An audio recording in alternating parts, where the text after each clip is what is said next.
Just give me 1 minute of your time if balding scares you. I'm gonna teach you what I think is the actual problem. There's nothing wrong with trying to fix your hair loss, but obviously that's not what I did. And I will never throw shade or shame at someone who is trying to take medication to reverse their hair loss. What if you could teach someone how to accept going bald and conquer this insecurity? Well, what would it take? What would that require? So here's 5 things I wrote down on a piece of paper, right? And these are the things that I think would actually make a big difference, because if you want to improve someone's insecurity, you have to improve their entire life. Number 1 is fitness. So why do I have that as something that you should try to self-improve in? Fitness isn't the most important thing in the world, but if you are losing your hair as a man, being fitter helps. It boosts your testosterone. It boosts your energy production. You feel better. You gain confidence because you're doing something that's challenging.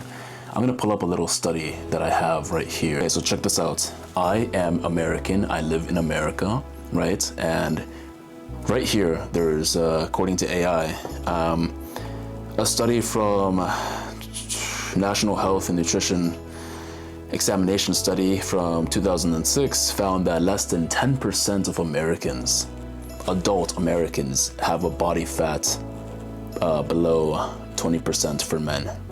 A normal body fat percentage. Normal body fat percentage for men defined as 5 to 20%. 5 is insanity, but the fact is that they only found less than 10% of Americans in their study had a body fat that was in that normal range. So if you get fitter, right, this is going to help you. I mean, I'm sorry to break it to you, but let's say you are highly overweight, highly unhealthy, and then you start losing your hair. Well, chances are that it's gonna seem like the hair loss is really like the thing that destroyed the iceberg, when really you had a bunch of other factors in your life that you could have self-improved in that would have helped you seeing that balding isn't the end of the world, okay?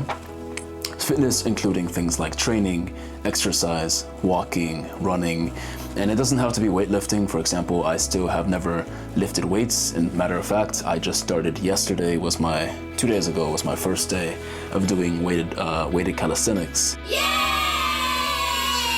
But before then I was just training with my body weight, and I think I built a pretty good physique. The goal wasn't even chasing the physique, you know? The goal was just chasing the performance, a passion. I genuinely thought it was so cool that you could go over the bar and do muscle ups and stuff. And I'm also building my community, by the way, and this is like coming from my heart. Like, I want to help people, and everything I know, just making it as simple as possible. Like, you know, here's step 1, here's step 2, including fitness is in my community that I'm building. Link down below that you can check out. So, number 2, health. Now, what do I mean by health, right? What do I mean by that? Because you just talked about fitness. So isn't fitness the same as health? Fitness and health? Yes and no, because when I say fitness is training, right? You could train and eat like shit. You're not very fit just because you train. Just because you pack on muscle doesn't actually mean that you're healthy. So when I say health, work on your health, this is exactly what I'm talking about. Food and sleep. Eating good, right, is the food you enter into your body is honestly the fuel for your body. Your body's an engine, and the food that you eat is the fuel. Yesterday, I had brownies. There's absolutely nothing wrong with eating brownies, other than the fact that I didn't deserve to eat those brownies. It wasn't someone's birthday. It wasn't my birthday. It wasn't like an anniversary that I was celebrating. It was just another Sunday, and I had brownies. There was no reason for me to do that because I feel like shit. And it's not good fuel, right? So if you're going out celebrating something for a friend, something like that, then there's a reason. But without a reason, there's no point. So make sure you eat good food, drink a lot of water. Being vegan is totally fine, but I eat animal products. I used to be vegan for 7 years. I don't have any complaints about it. It's hard to get protein. But, you know, eating whole foods is one of the key tips for being healthier. Improving your health will improve your looks, despite if you are losing your hair or whatever, right? If you look better, if you're healthier, you're gonna look better, gain more confidence, and balding is gonna feel like, hey, you know what? God took away my hair and I can live with it, right? So eating things like eggs and meat, right? Like eating fish, rice, things that don't have nutrition labels. How many hours of sleep are you getting? Now, I'm guilty of this. I don't get the best sleep, but what I do is I wake up at the same time every day, and I try to go to bed at the same time every day. Now, what ends up happening is I go to bed and I wake up earlier than I'm supposed to because my sleep isn't on point. But sleep is still very, very important. You should try to maximize your sleep if you can. Number 3, style.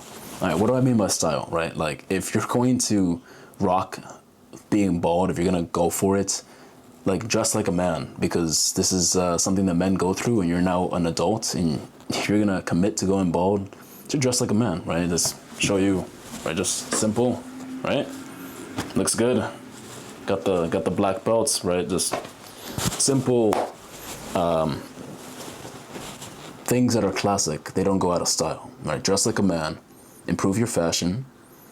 And this doesn't mean like you have to look good all the time. When I train, I pride myself in just wearing the shit that I don't care about because I'm training, right? I'm there to train. I'm not there to talk to women. I'm not there to really network. I mean, when I'm trying to train, I'm trying to stay focused, and that makes a big difference in training, by the way. Like, when you're actually focused and not focused on, hey, like, let me see who I can talk to, blah, blah, blah. When I finish my training, I'm totally fine networking or meeting people or sharing stories or helping out, right? But if I'm training, I'm training. That's what I'm doing. That's where my focus is. I'm not thinking of YouTube videos. I'm not thinking about answering my phone. I'm thinking about training. And I'm not thinking about the clothes that I'm wearing. The clothes that I'm wearing can get holes. They can catch on fire. And it doesn't matter to me because they are my workout clothes. Workout clothes is just for working out, for running, for pull-ups, right? I don't actually care what happens to that clothing. But if you're going somewhere simple, not wear logos, for example. Like, wearing logos is, not the best look. So that's one thing to improve your fashion right there. Just stop wearing logos. Number 4,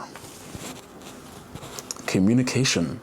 So you'd be surprised, right? If you improve your communication, how much is this going to help you in life? Your ability to communicate with other people, look people straight in the eyes, and get from point A to point B as quickly as possible, right? And as effectively as possible, allows you to grow in work, in your social life. It's going to help you. And this is why improving your communication is number 4. It also improves your relationships. And when I say relationships, I don't just mean, hey, you have a girlfriend. I mean with your parents, with relatives, with friends. Improving your communication, knowing how to communicate properly is very important. The way you sound and the way you're going to be perceived and treated by other people. And number 5 is self-reflection. You should actually reflect on your life and your mistakes and think about, what do I want to be remembered as and where do I want to improve in my life? So let me share a little story if you're still watching this video. What are we at? Okay, cool. When I was losing my hair, I was like 19 or 20 is when I started thinking about it. And then I think I was like 20, I think I was like late 20 when like I took the leap of faith and I shaved my head and I confirmed my suspicion. I am losing my hair. And I was very, very, very insecure. I still remember that feeling.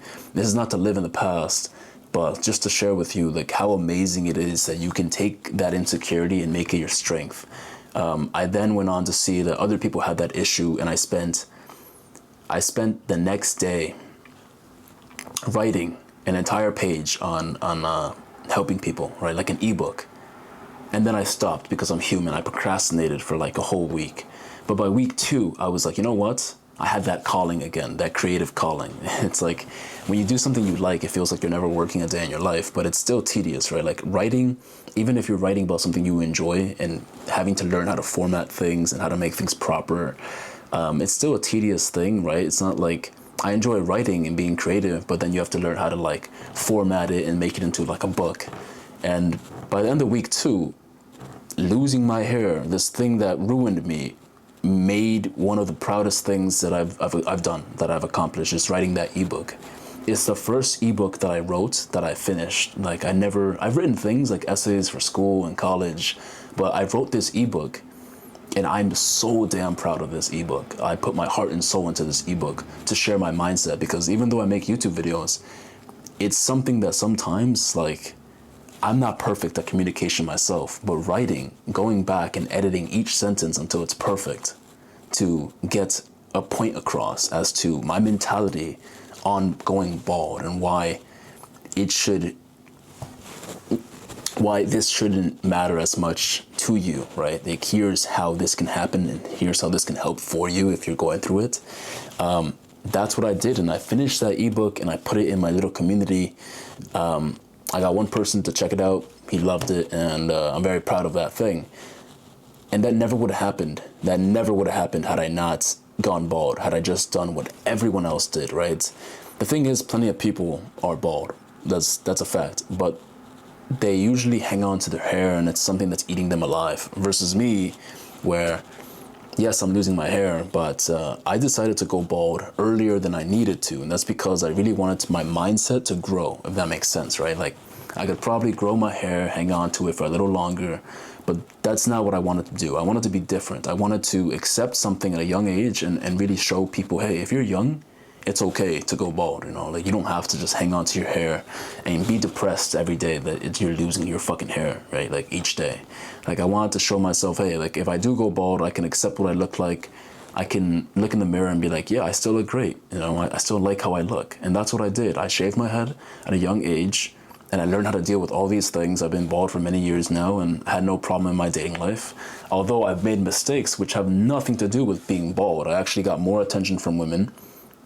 And I made a lot of mistakes, including cheating, which is a horrible thing, which I need to cover in another video. Like, no one should ever be doing that. But regardless, I made my mistakes, but I also, balding brought this star into my life, which was that ebook that I wrote, the first digital product that I ever made.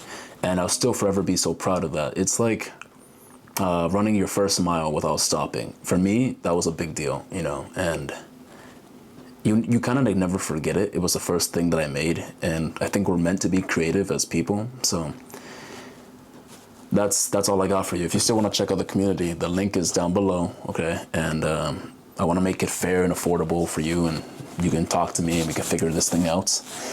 And other than that, I'm going to keep making these videos because I enjoy making these videos. They're easy for me to make. It's what's coming to my head, like, naturally. So catch you guys on the next video.